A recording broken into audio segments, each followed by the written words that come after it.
तुमचा विश्वास हेच आमचं ध्येय।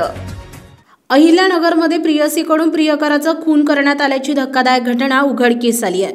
विवाहित असूनही एकमेकांवर प्रेम असल्यानं 3 वर्षांपासून प्रियकर आणि प्रियसी हे सोबत राहत होते। मात्र प्रियकरानं नंतर सोबत राहण्यास नकार दिल्यानं प्रियसीनं त्याचा खून केलाय। संगमनेर तालुक्यातील मांडवे बुद्रुक येथे रविवारी ही घटना घडल्याचं समोर आलंय। पोलिसांनी महिलेला ताब्यात घेतल्यानंतर मंगळवारी या घटनेचा उलगडा झाला। भाऊसाहेब बाचकर असं खून झालेल्या प्रियकराचं तर जयश्री काकासाहेब चव्हाण असं पोलिसांनी ताब्यात घेतलेल्या प्रियसीचं नाव आहे। रविवारी 12 ऑक्टोबरला मांडवे बुद्रुक शिवारात साधारण 30 ते 35 वर्ष वयाचा पुरुषाचा मृतदेह आढळून आला होता।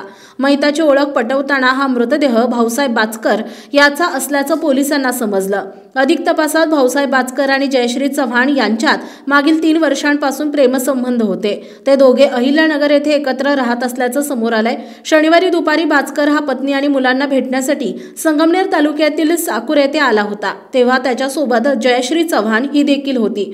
मला आता जयश्री सोबत राहायचं नाही, यापुढे तुझ्या सोबत राहणार आहे असे पत्नी योगिता बाचकर हिला सांगितलं। वादावादीनंतर भाऊसाहेब बाचकर याला जयश्री चव्हाण मोटरसायकलवर घेऊन गेली। त्यानंतर त्याचा मृतदेह मांडवे येथे आढळून आला। पोलिसांनी जयश्री चव्हाण हिचा शोध सुरू केला। दरम्यान तिनं तिचा पती काकासाहेब चव्हाण यास फोन करून नेवासा फाटा येथे बोलावलं असल्याची माहितीही समोर आली आहे। पोलिसांनी तिला प्रवरा संगम नेवासा येथून ताब्यात घेतलंय। भाऊसाहेब बाचकर यानं माझ्यासोबत न राहण्याच्या कारणावरून त्याच्या डोक्यात टणक हत्यार मारून त्याचा खून केला अशी कबुली तिनं दिल्याचं पोलिसांना सांगितलं।